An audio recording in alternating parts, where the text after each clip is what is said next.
Ugly shoes as a category of footwear is vague and subjective, but undeniably in recent times, fashion as a whole has become increasingly more accepting of quirky, unconventional, or straight up horrible looking shoes. A lot of people might find it surprising, but there is currently a demand for divisive footwear. In a broader context, people wanting to subvert fashion industry norms of beauty and elegance isn't anything new. However, this was traditionally limited to more niche areas of fashion. One explanation for this rise in popularity of ugly footwear could be how comfortable shoes became more accepted and embraced in fashion due to the COVID pandemic. Why suffer for fashion when you're just sitting at home? In reaction to this, the fashion market decided to mulefy every footwear silhouette imaginable, which in turn contributed to the wider acceptance of unconventional footwear in the mainstream fashion market. Obviously, social media has had a part to play. Reduced attention spans resulting in rapidly moving micro-trends combined with platforms such as TikTok, which can feed you an ultra-personalized and tailored flow of fashion content, have led to more niche fashion communities forming. Even disregarding the dystopian timeline we are currently in, throughout the 2010s, ugly shoes were already slowly on the rise through trends such as dadcore, so maybe this subversive trend was always inevitable. And on the subject of inevitability, if there's a topic that can be organised into a list, then an insufferable motherfucker will make an Iceberg video about it.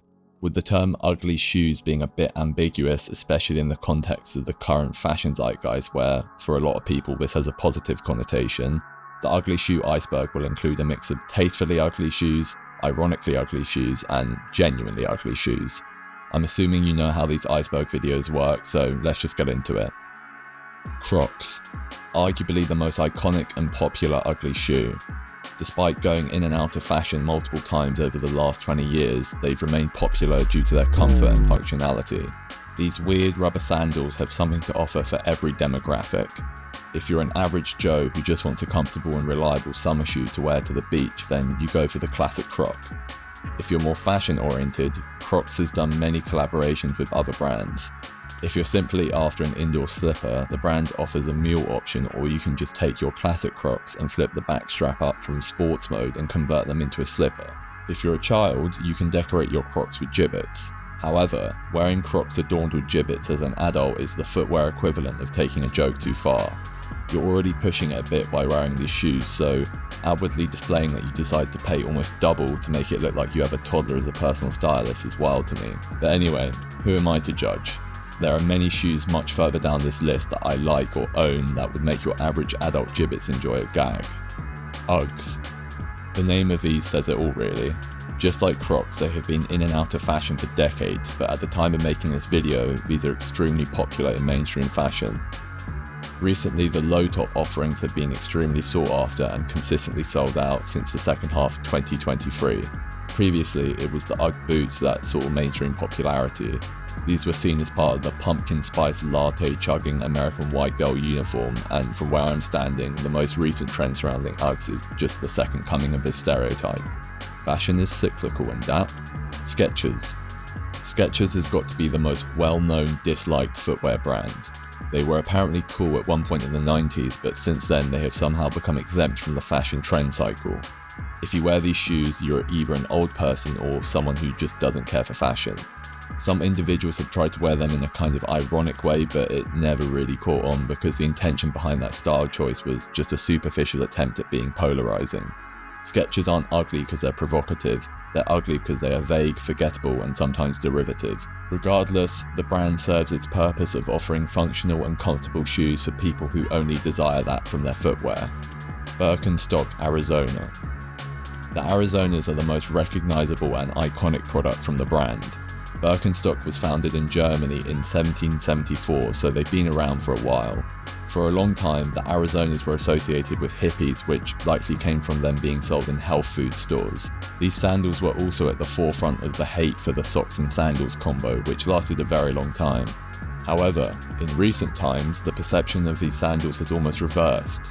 Rick Owens would even describe them as functional and sexy, maybe the sexiest shoes ever. These have become a summer staple for many self-described fashion enjoyers. Fila Disruptor 2. The original Fila Disruptors were released in 1996, but the nearly identical second iteration of the shoes came out in 2018 in an attempt to catch the wave of hype for chunky shoes. Teenage girls in the UK became obsessed with these, likely due to the cheaper pricing allowing them to access a trend that was mainly being done by more expensive brands. Despite this, the trend fell off just as fast as it came up. These shoes have been heavily ridiculed and memed, and their reputation has failed to recover since. Birkenstock Bostons. These are basically just Birkenstock Arizonas for people who use Pinterest. Bostons were already kinda popular, but between 2021 and 2023, these specifically became a trend with Gen Z fashion enthusiasts. This could have been spurred on by the Stussy collab pair released in August 2021. There was a lot of hype surrounding these, and when people didn't want to pay the reseller prices, they decided they could endure not having the hardly visible logo on their clogs and just buy the normal ones. Over the past few years, they have surpassed the Gen Z TikTok fashion audience and have become as mainstream as Arizona's. Outdated shoes. This entry refers to any sort of shoe that was extremely popular at one point but has since fallen out of trend. Some examples of this would be the Adidas ZX Flux Cores, Nike Roches or Huaraches. Don't get me wrong, some of these shoes are still ugly aside from them just being outdated. However, they are mainly considered unattractive because people associate them with a previous era of fashion, which could make them cringe a bit. If you still wear shoes like this, you either somehow made them last all these years, which is a respectful feat, or you just don't care about fashion or trends and just need something to separate your feet from the ground. Dad shoes. Any chunkier shoe that looks like it belongs on the feet of a suburban dad belongs in this genre. This mainly refers to silhouettes from New Balance and Asics, as they have become the most popular option from this genre and have even ascended into some of the most popular footwear options in the current fashion zeitgeist. Dad shoes became increasingly popular throughout the 2010s with the rise of normcore, which acted as a rejection of the excessive style of the noughties combined with a sense of irony for choosing to wear shoes that were considered unfashionable. Clark's Wallabees. These shoes require an acquired taste but have, for the most part, had a good reputation over the decades. They were very popular in the 90s New York hip-hop scene, with rappers such as Slick Rick, Biggie Smalls and MF Doom advocating these shoes, and Ghostface Killah famously referred to himself as the Wallaby Kingpin. This trend originated from the Jamaican immigrants who mainly arrived on the East Coast throughout the 80s. Clarks as a brand is a massive part of Jamaican culture, which resulted in Wallabies specifically becoming very popular in New York. More recently, we have seen Clarks collaborate with brands such as Supreme, Stussy, and even rappers who popularized the shoe back in the 90s. It's always nice to see brands embracing the people and cultures that embrace them. Merrell hyrdomocs. These are basically just Crocs for gorpcore motherfuckers. Despite the shoe being derivative, they have a more sleek and contemporary design. However, the ugly apple doesn't fall far from the ugly tree, especially when you convert them into some sort of snow boot. I do actually own a pair of these, and I recommend them over Crocs because they feel more secure around your ankles while also providing the same level of comfort. MSCHF Big Red Boots. If you're at least vaguely interested in fashion and have been on the internet over the past year, then you've seen these before. Released by the brand MSCHF, who are known for its product and marketing campaigns that are designed to go viral, and yeah, that's exactly what happened with these boots. Inspired by Astro Boy's footwear, I think these are interesting in concept as some sort of one-off art piece, but how they managed to market them to a mainstream audience is beyond me. They very quickly blew up on social media and fell off just as fast. They tried to push it even further by crocifying them, but no one really cared apart from Gustavo Fring apparently. Chunky Balenciaga sneakers. A favourite among Chinese international students, Balenciaga has been making massive shoes since 2017, starting with the Triple S. With chunkier dad shoes gaining popularity at the time due to the influence of normcore, Demna decided to take the defining feature of the trend and push it to new levels with the ironic and exaggerated style he's known for. They have since released lots of different sneakers that would come under this category, including ones that add new levels of wackiness and other ones that are very derivative of the shoe brands that acted as the original inspiration. Osiris D3. These are a quintessential example of early 2000s skate footwear. Despite being considered ugly by today's standards, these were one of the most popular skate shoes of its time and inevitably crossed into the mainstream.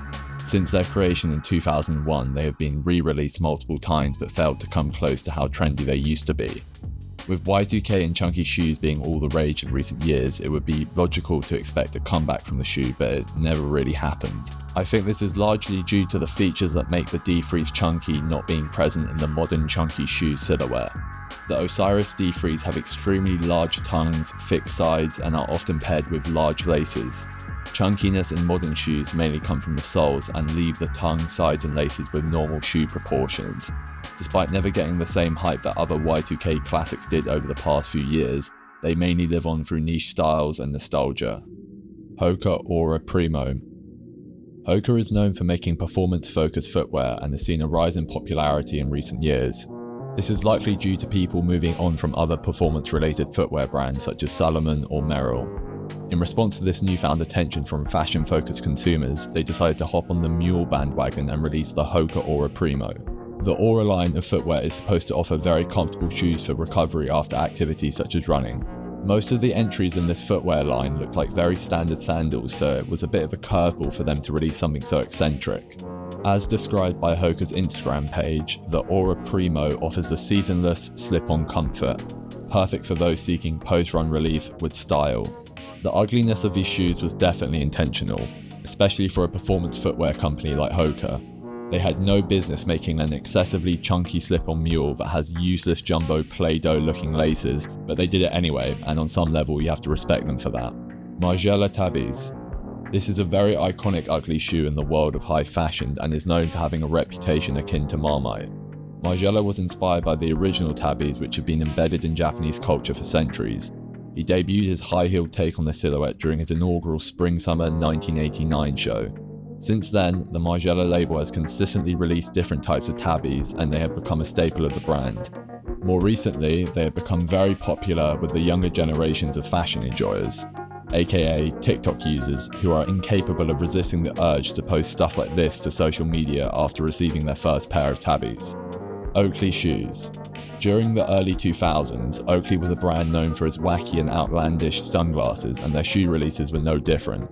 In 2022, the lizards at Luxottica decided to make their first ever based business move for Oakley since their hostile takeover of the brand in 2007. They brought on Kyle NG of Braindead to spearhead a new division of the company called Oakley Factory Team, which was focused on modernizing and re-releasing vintage Oakley shoes. These retro-futuristic silhouettes definitely stand out in the landscape of modern footwear releases, and as expected, aren't everyone's cup of tea, but have still gained popularity with a niche audience. Vibram 5-finger shoes. In 2005, Vibram would bring these apparently innovative shoes to the market. Designed to emulate barefoot running, Vibram claimed that these shoes would improve foot health. Unfortunately for them, someone called them out on their bullshit, and in 2012, Vibram was sued for false and deceptive advertising. The lawsuit was settled in 2014, with the brand coughing up $3.75 million. As a decade passed following this, the modern fashion zeitgeist became increasingly focused on ugly footwear, and these shoes becoming trendy was inevitable. Just like crossing the event horizon for a black hole, but imagine the singularity is instead a pair of these bad boys. These are by no means trendy in a mainstream way, but are instead embraced by a niche group of chronically online people who want to signal how quirky and ironic they are. Jokes aside, I do think these look hard in some rare cases. Rick Owens sneakers. Alright, the Rickheads might come for me for this one, but you can't deny that Ramones and GeoBaskets are just uglyified versions of Converse and Nike Dunks. As for the rest of Rick's catalogue of sneakers, they're mostly quite ugly. There are more conservative exceptions to this, but for the most part, undeniably, this is the common theme. Just to clarify, I am using the word ugly in the meta 2024 chronically online fashion way, and I'm not trying to say that these are objectively bad. Well, maybe apart from these ones, and these ones too. J.W. Anderson and Welly Pet's frog loafers. These shoes came to many people's attention after the Last of Us actor Bella Ramsey was spotted wearing them. These instantly reminded me of the frog boots from the extremely wholesome multiplayer game, Rust. However, unlike in the video game, the J.W. Anderson frog shoes do not cost a single piece of cloth to acquire. They definitely lose their ironic and quirky charm when you realise that all they've done to the original Welly Pets boots is cut the top off and mark up the price by nearly 500%. I get that it's the Jonathan Anderson brand, but bro is taking the piss with this one. Vanita Carter and Timberland glazed Tims. The amount of glazing there's been for these boots is insane. There's nothing wrong with classic Timberlands. They are iconic boots, but let's not pretend they have the versatility to reach the popularity of something like Adidas Sambas. Tims go well with the TikTok For You page ultra baggy look that's popular on social media, but that echo chamber doesn't really reflect what most people wear in real life. All these trend riders view themselves as unique and want to set themselves apart from the rest of the hive mind. Unfortunately, they are incapable of wearing clothes that haven't been spoon-fed to them by a Chinese algorithm, so they decide to go for the same silhouette, but in a weird colour or material. The glazed Tims are the quintessential example of this. Timberlands look good when you lean into the rugged aesthetic, but this is ruined by this shiny plastic Barbie doll material, and it just feels like an inauthentic attempt to be subversive while relying on the stylistic safety of a trend. The confused aesthetic of glazed Tims remind me of this video. モカちゃんが教えてくれたいろんな見た目になれるアプリなんだって。どれどれ？ Nike Air Kukini. Originally from the early 2000s, the Air Kukini were recently re-released by Nike. The defining feature of these shoes is the elastic foot web, which was designed to provide a dynamic and comfortable performance fit without laces. I think these shoes can be ugly in both a good and bad way. On the one hand, the brown, olive and all black colorways look hard and serve as a unique alternative to the more common Nike footwear options. This color option looks like a cartoon character has knotted all over your shoes. I also like how the water Kukinis have this Fruitega Aero, is that how you say it? Fruitega, yeah, aesthetic to them, but personally I wouldn't wear them myself. Asics x Kiko Kostadinov Gel Socat Infinity. Kiko Kostadinov is one of the designers who has spearheaded the recent rise in tastefully ugly shoes. He has an ongoing relationship with Asics and they have consistently been releasing shoes together for at least half a decade now. The Gel Socat Infinities are a staple of this collaboration with their asymmetrical shoe height on either side of the shoes. This wacky design does apparently have origins and function.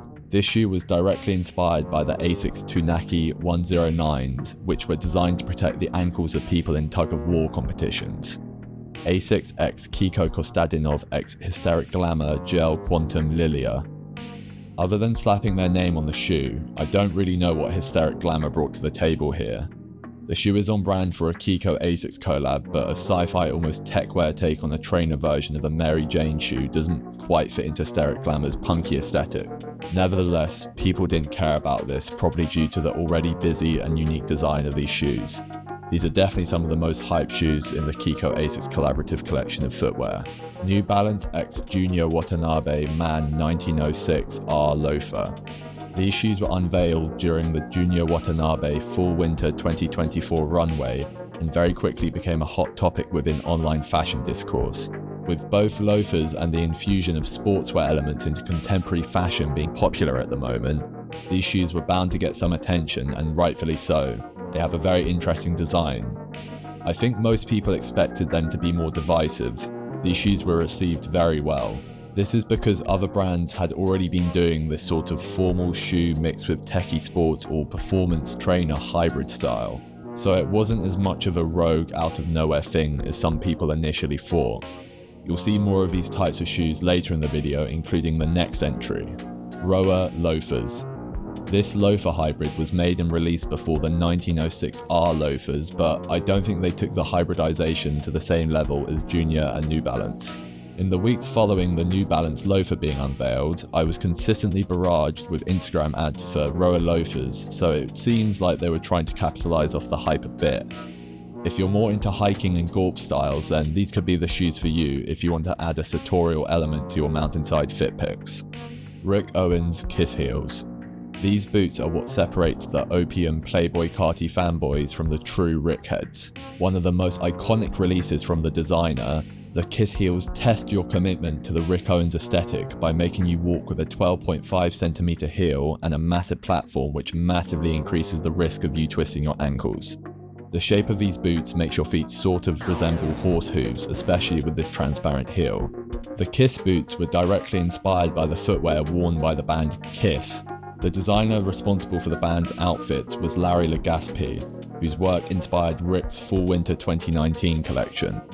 This collection was aptly named Larry, and this was where the Kiss heels were first introduced. Designer Five-Finger Shoes. Within the already niche group of people who wear the Vibram Five-Finger shoes for fashion, there's an even niche subgroup who are so committed to coming off as ironically fashionable that they are willing to spend a considerable amount of money to maintain the bit. Examples of designer five-finger shoes would be the Balenciaga x Vibram collaboration and the Sui Coco x Midori Kawa five-finger shoes, which make the wearer look like a Sasquatch with access to essence. Cecil Banson Asics collab shoes. Cecil Banson is a women's wear designer hailing from Copenhagen and is known for her intricate, ultra-feminine and maximalist clothes, which she describes as everyday couture. A collaboration with a sportswear company may seem surprising, but as we've already seen in this Iceberg, Asics is no stranger to subversive collaborations, and the fashion market has proven to have an appetite for these types of products. The collaboration has resulted in multiple releases, including a pair of GT 2160s with a Velcro strap and a Mary Jane loafer trainer hybrid. The most recent addition was unveiled at Cecil Banson's Fall Winter 2024 show in the form of her flowery take on the Asics gel terrain silhouette. Adidas and Raf Simons Oswego. During an era where sneaker design trends were all about this or this, Raf came along and reimagined this into this, which effectively pioneered the modern reign of chunky shoes in mainstream fashion. These were apparently not massively popular on release, but over time became the most sought-after silhouette from Raf's collaboration with Adidas. Raf Simons is definitely no stranger to delayed gratification when it comes to creating work that's ahead of its time. Keen Unique. The name of these shoes not only indicates how unique they are, but also acts as a direct quote of what you might hear shouted at you if you wore these atrocities through the streets of London. Jokes aside, the unique Enixes are actually pretty cool. Asics Kiko Kostadinov Gel Nepza. The least iconic shoe from the Kiko Asics line.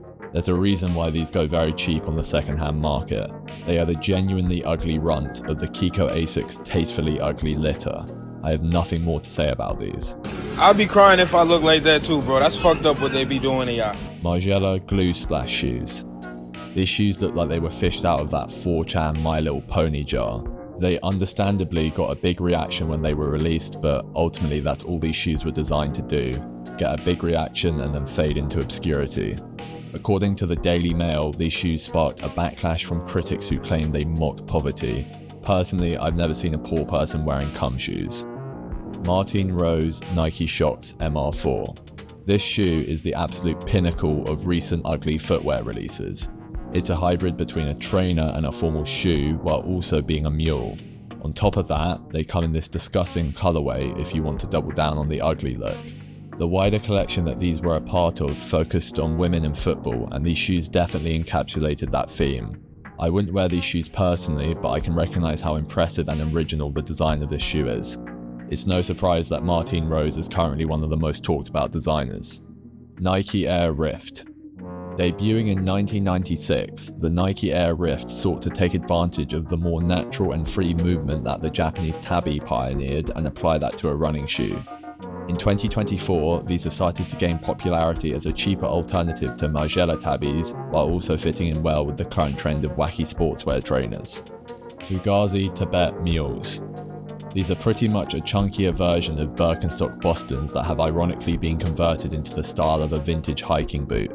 These mules absolutely reek of irony, but that's definitely a recurring theme for the brand Fugazi. Rick Owens Lego Boots. From Rick's Fall Winter 2017 Glitter collection, these boots along with the Creeper-soled versions were the first examples of the pentagram lacing system and were considered the precursor to the mega lace motif. The Lego boots get their name from the appearance of the soles, which not only look like Lego but also have the same level of durability, as these are known for falling apart after very little wear. Despite this, they have become a very iconic and sought after product from Rick Owens. Acupuncture Shoes.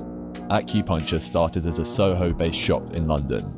They specifically sold punk-related attire as well as being a social hub and a punk record label. The owners decided to U-turn on their whole anti-corporate punk roots in favour of making a fuck ton of money. This was achieved by converting the shop into a fully fledged footwear brand. In the late 90s, they were known for selling very chunky silhouettes with unconventional lacing systems and weird designs. The brand is still going, but it failed to regain relevance even after the resurgence of popularity of styles from this era. Acupuncture shoes look like they'd fit perfectly into the Y2K aesthetic, but I think they've sort of missed the boat with that one. In the brand's Instagram bio, they proudly state, underground is our religion, which to me just seems like an attempt to rebrand irrelevancy, but if they're happy to own that, good for them. Merrell Mock Hut Zip-Ups. These shoes are ugly due to their unique functionality, which in a way makes them endearing. Merrell is an outdoor brand, so these shoes are aimed at people like hikers, and I can tell you from experience, it's always nice to have a comfortable and lightweight pair of shoes to wear once you set up camp.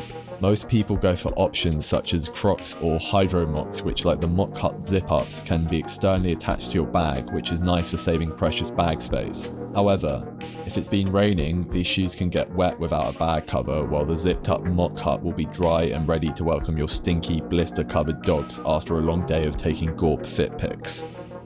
Vintage Miu Miu shoes. Miu Miu is a sister brand or offshoot of Prada, created in 1992 to be a more playful and experimental alternative to the main brand's more serious look. This brand ethos is clearly present in their footwear releases from the 90s. These shoes boasted wacky designs, interesting colour palettes, and even some examples of formal shoe and trainer hybrids. They essentially pioneered the look of what a modern, stylishly ugly shoe looks like. Nowadays, Miu Miu seem to have toned down their footwear releases a fair bit, which I think is a shame, especially as their older designs would be very popular considering the current fashion market's appetite for ugly shoes. Puma Mostros. These shoes were initially released back in 1999 with the name Mostro coming from the Italian word for monster, which I think is pretty appropriate in this case. Designed to combine the look of spiked running shoes from the 60s and the more relaxed look of 80s surfer shoes. These were popular in the early 2000s, but Puma has recently re-released them in multiple colorways. The fact that these monstrosities are being brought back really illustrates how diverse the footwear market is becoming design-wise. Yeah, you may think that Puma Mostros look atrocious, but it's better than paying thousands on multiple pairs of dunks in slightly different colorways to be stylistically up to date. Balenciaga Chevalier Derby. From Balenciaga's Fall-Winter 2021 ready-to-wear collection, these medieval-inspired shoes were made of painted and polished leather to resemble real metal armor. These are reported to have, quote, 0% comfort and are going to set you back at least $5,000. So I wouldn't recommend these unless you're desperate to look like your character from Elden Ring. You are maidenless. Adidas Kobe 2. These are likely the ugliest basketball shoes ever made, and that's a hard award to earn considering how the sports footwear releases have had a bad habit of looking absolutely diabolical. Who's that on the logo? Because Jordan never did that move. I do not get how Kobe allowed his name to be attached to this shoe, let alone play multiple seasons in these absolute atrocities. This shoe was his last with Adidas, and I don't think that's surprising for anyone. The original Kobe ones were already abysmal, and Adidas somehow managed to double down on all the worst design elements. I don't think you could possibly make this shoe any uglier, it's so bad. I stand corrected. Thug Club Dragon Boots. These are like an edgier version of the MSCHF Big Red Boot. Released in 2023 by the Seoul-based brand Thug Club in collaboration with Fila, these came in 3 different colorways, which seems a bit ambitious to me, but all of these sold out on the day of release. As wacky as these are, they do fit in with the brand's unique and obnoxious aesthetic, but I'm sort of surprised Fila agreed to this design in the first place. Av shoes. These shoes look like the creative director of the brand saw someone wearing 5-finger shoes while on acid and thought, yeah, let's fucking sell that.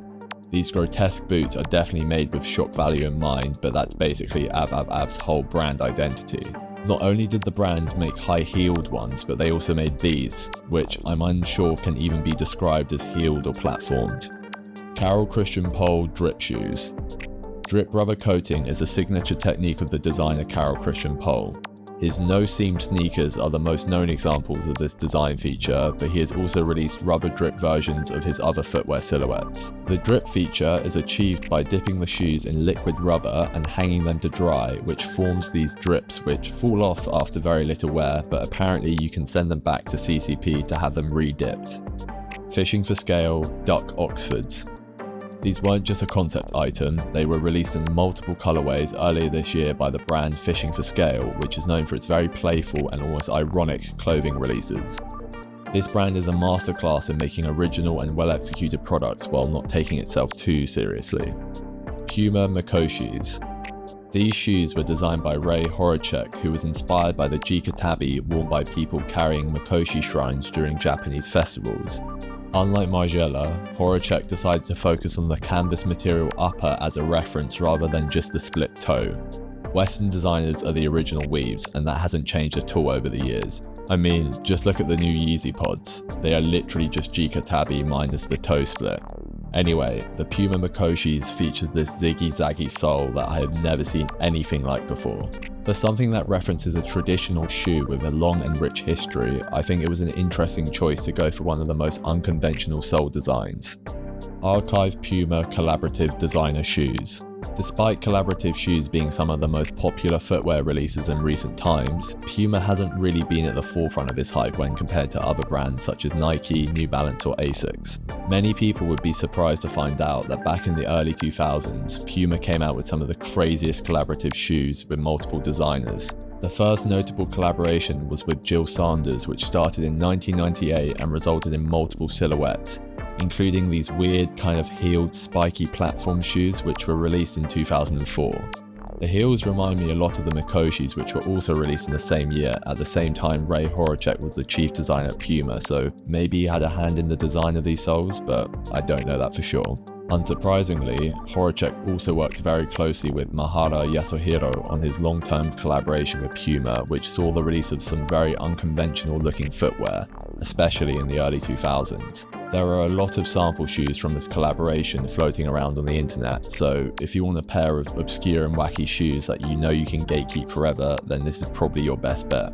The final designer Puma collaboration I'm going to talk about is in my opinion the best of the three, and you won't be surprised when you find out the designer in question is Alexander McQueen. This collaboration started in 2005 and includes some of the best examples of beautifully designed ugly shoes. For starters, we've got these very pointed trainers which personally aren't my favourite but are an example of formal shoe design language being applied to trainers, and I don't have to remind you how popular that is nowadays. McQueen also experimented with some very unconventional toe box shapes, which we can see on this pair, which look like some sort of webbed tabby, and then there's also these ones which accentuate your big toe but also feature this lattice cutout detailing. Probably the most sought after shoes from this collection would be the spring lumber sneakers. These have a classy look like a formal shoe, yet are also sporty and casual looking, while also adding western or maybe tribal vibes through these laser cut engravings.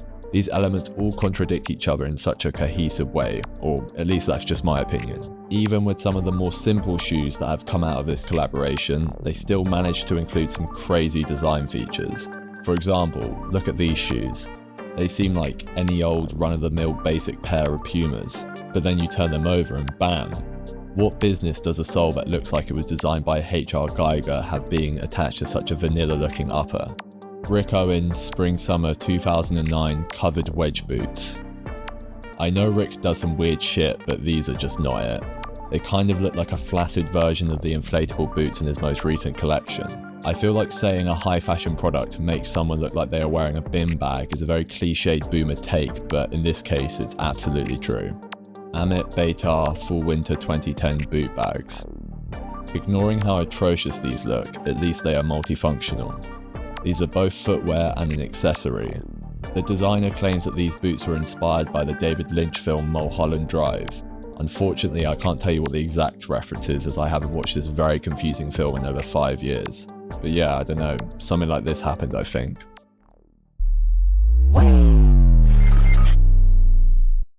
Beehive shoes. Beehive is an obscure and not very well known brand, but that hasn't deterred them from making some very wacky footwear. They release these Drago boots in 3 different heights which can help you cosplay as a 3-toed reptilian, kind of like the opposite of what this guy does. And then there's also these Magma Mules which kind of look like a melted version of the Martine Rose Shocks. Yohji Yamamoto x Adidas ballet flats. There is very little information available about these, but judging by the branding, these were probably released as a collaboration before the Y3 line was created. Seeing as ballet flats are extremely popular in women's fashion at the moment, some of my female viewers might argue that these are actually cute. Well, unfortunately for you, Reddit user WastedYouth86 has already identified these as proper ugly on the only online forum post I could find discussing these shoes. So you're objectively wrong and these belong on the Iceberg. Now, we are finally at the lowest level of this iceberg, and you'll notice there is only one pair of shoes here. I have seen a lot of ugly shoes in my time, but none have come close to topping these. The Crocs Momo Spirit 2s. These shoes are so ugly that I think that even people who wear hideous shoes for fashionable irony would be too intimidated to step out on a pair of these. I get that these were made for functionality over style, but I just don't understand how Crocs managed to pick the most visually abrasive combination of design elements. On top of that, I have never seen a pair of shoes get as exponentially uglier the more they are worn as these do. Every online listing I found for a second-hand pair of these looks so cooked, and there's just something kind of unsettling about the leather which makes them look like they were made by this guy. I initially discovered these shoes about a year ago while scrolling on Depop. I came across this listing and was just absolutely dumbfounded by the audacity of the asking price of £50 for such an unbelievably cooked pair of shoes. You know it's rough when the seller has to put "plenty of wear left" in the description. Unfortunately, that's not going to change the fact that these look like they were dug out of a Stone Age burial site. With the fashion market becoming increasingly more accepting of ugly shoes, maybe sometime in the coming years we'll see these become trendy, and then I will finally be qualified to start a trend forecasting page on TikTok. I'm telling you guys, Clark's Momos are going to be the new Adidas Samba in 2027. And that concludes the ugly shoe iceberg. As you can probably tell by the duration of this video, this took a lot of work, so thanks for making it this far. That's the end of the video, goodbye.